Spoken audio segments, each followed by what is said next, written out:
আসসালামু আলাইকুম দর্শক, স্বাগত জানাচ্ছি নাজমাস কুকিং স্টুডিওতে। দর্শক, আজ আমি খুবই সহজভাবে খুবই টেস্টি করে ব্রয়লার মুরগি রান্না করে দেখাবো। এই ব্রয়লার মুরগি রান্না করার জন্য এখানে আমি এইটুকু মাংস নিয়ে নিয়েছি।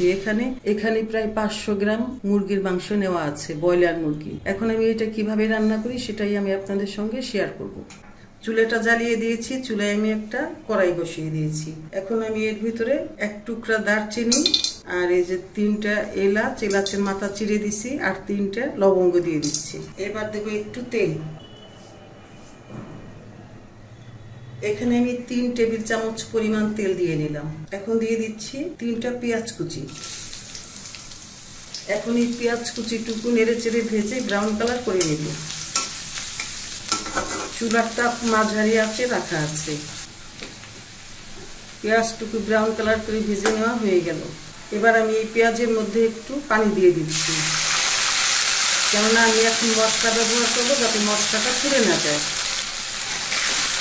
একটু নেড়ে নিচ্ছি। দিচ্ছি স্বাদ মতো লবণ, 1/4 চা চামচ হলুদের গুঁড়া, 1 চা চামচ শুকনো মরিচের গুঁড়া, 1/4 চা চামচ ধনিয়ার গুঁড়া। এবার দিয়ে দিচ্ছি মুরগির মশলা। আমি এখানে 2 টেবিল চামচ পরিমাণ মুরগির মশলা দিয়ে নেব। দিচ্ছি 1.5 টেবিল চামচ পরিমাণ আদা বাটা, 1.5 টেবিল চামচ পরিমাণ রসুন বাটা, 1.5 টেবিল চামচ পরিমাণ পেঁয়াজ বাটা। এবার 1/2 চা চামচ জিরের গুঁড়া দিয়ে দিচ্ছি। জিরের গুঁড়ার বদলে আপনারা জিরের বাটাও দিতে পারেন। আমার যেহেতু জিরা বাটা নাই, তাই আমি জিরের গুঁড়াই দিয়ে দিলাম। এখন সব মশলা নেড়ে চেড়ে খুব ভালোভাবে কষিয়ে নেব।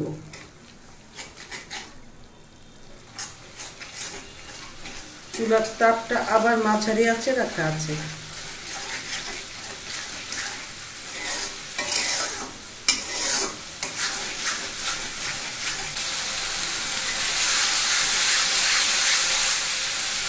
এবার মশলার মধ্যে আরেকটু পানি দিয়ে খুব ভালোভাবে কষিয়ে নেব।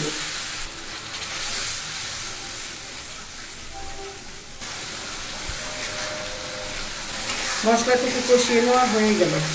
মশলার উপরে তেল ভেসে উঠেছে, তার মানে আমার মশলাটা খুব ভালোভাবে কষিয়ে নেওয়া হয়ে গেল। এবার আমি মশলার মধ্যে আলু এবং মাংস দিয়ে দেব।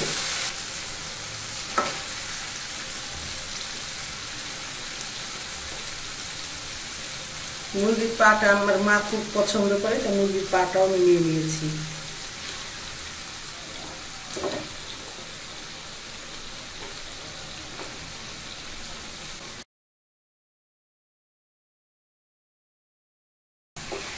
এখন আবার নেড়ে চেড়ে মাংস এবং আলু মশলার সঙ্গে খুব ভালোভাবে কষিয়ে নেব।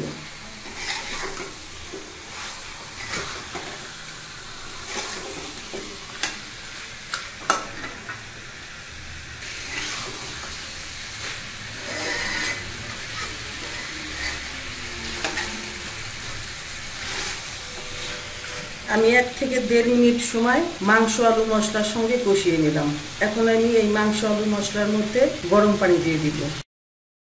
2 কাপ পানি দিয়ে দিলাম, কারণ মাংসটা আমি একটু ঝোল ঝোল রাখবো। এবার একটু ভালোভাবে নেড়ে নেব।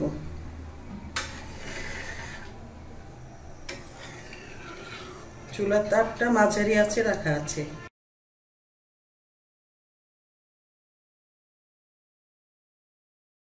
মাংস আলুটা ভালোভাবে সিদ্ধ করে নেওয়ার জন্য আমি আরো 1 কাপ পানি দিয়ে দিলাম। এগুলো কিন্তু সব গরম পানি। এখন আমি মাংসটা 5 থেকে 6 মিনিট সময় রান্না করে নিব। আমি আবার 5 থেকে 6 মিনিট পরে ফিরে আসব। ফিরে আসলাম 5 মিনিট পরে। এবার একটু আবার নেড়ে নিচ্ছি। আমি আরো কিছু মাংসের ঝোল কমাবো। আমি আরো 5 মিনিট সময় রান্না করে নিব। ফিরে আসবো 5 মিনিট পরে।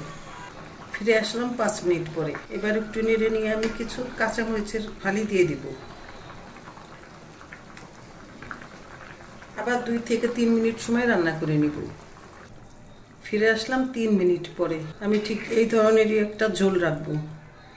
তার জন্য আমার এই যে আলুটাও সিদ্ধ হয়ে গেছে, একদম মুলায়ম হয়ে গেছে, আর মাংস তো সিদ্ধ হয়েছেই। তো তৈরি হয়ে গেল আমার খুব সহজে আলু দিয়ে ব্রয়লার মুরগির ঝোল রেসিপি। দর্শক, আমার আজকের এই রেসিপিটি যদি আপনাদের ভালো লাগে তাহলে ভিডিওতে একটি লাইক দিয়ে কমেন্ট সেকশনে কমেন্ট করার জন্য অনুরোধ রইল। আর ভিডিওটি শেয়ার করার জন্য অনুরোধ রইল আপনার ফ্রেন্ডস অ্যান্ড ফ্যামিলির মাঝে। এত সময় আমার পাশে থাকার জন্য আপনাদের অসংখ্য অসংখ্য ধন্যবাদ। আপনারা ভালো থাকুন, সুস্থ থাকুন, নিরাপদে থাকুন। এই কামনায় আল্লাহ হাফেজ।